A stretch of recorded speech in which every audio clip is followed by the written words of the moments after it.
જો મિત્રો લાકડાની સકલીને જીવતી કરી દીધી, સાધુઓનો ચમત્કાર થઈ રહ્યો છે વાયરલ। જ્યાં મિત્રો આ એઆઈ નો વિડિયો ખૂબ જ વાયરલ થઈ રહ્યો છે। વાત કરીએ તો સોશિયલ મીડિયામાં ખાસ કરીને ઇન્સ્ટાગ્રામમાં આ વિડિયો ખૂબ જ વાયરલ થઈ રહ્યો છે। એટલું જ નહીં, એક સાધુ એક જમીન જેવું છે, એને જમીનની અંદર તેમાં જીવતા વ્યા જાય છે ને એવો પણ વિડિયો વાયરલ થઈ રહ્યો છે। એટલું નહીં, એક કુંડમાંથી પાણીમાંથી આગ નીકળે છે એવો પણ સોશિયલ મીડિયામાં વિડિયો વાયરલ થઈ રહ્યો છે। ત્યારે મિત્રો વાત કરીએ તો આ બધા વિડિયો એઆઈ થી આવી રહ્યા છે, ત્યારે ખાસ કરીને સાવધાન રહેવું, કારણ કે આવા ચમત્કાર કઈ પણ છે નહીં। આ વિડિયો એઆઈ થી બનાવેલા છે અને સોશિયલ મીડિયામાં અત્યારે એઆઈ થી બનાવેલા વિડિયો ખૂબ જ વાયરલ થઈ રહ્યા છે। ત્યારે આવા વિડિયો વાયરલ ખૂબ જ થવાનું કારણ એ છે કે બધાને એમ થાય છે કે આ ચમત્કાર છે, અને ઘણા બધાને એમ થાય કે આ ચમત્કાર નથી। ઘણા બધાને ખબર પડી જાય કે એઆઈ ના વિડિયો છે, તો પણ એ શું કરે, કમેન્ટ બોક્સમાં લખવા જાય કે આ એઆઈ થી બનાવેલું છે। પણ તમે જેટલી કમેન્ટ કરશો ને એટલો એ વિડિયો વાયરલ થશે ને એવા નવા વિડિયો આવતા જશે।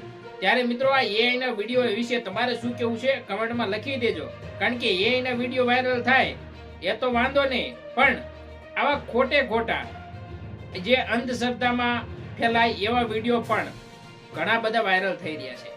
એવા વિડિયો ન બનાવવા જોઈએ। ખાસ કરીને એઆઈ થી બનાવો, એઆઈ આપ્યું છે તો એનો ભરપૂર ઉપયોગ કરીને તમારે કમાવવું હોય તો કમાવો, પણ ખોટા અંધશ્રદ્ધા ફેલાય સમાજમાં, ખોટી અફવાઓ ફેલાય એવું ન કરવું જોઈએ। મિત્રો તમારું શું માનવું છે કમેન્ટ બોક્સમાં લખી દેજો। મળીશું ફરી નવા વિડીયોમાં, ત્યાં સુધી જય હિન્દ, જય ભારત।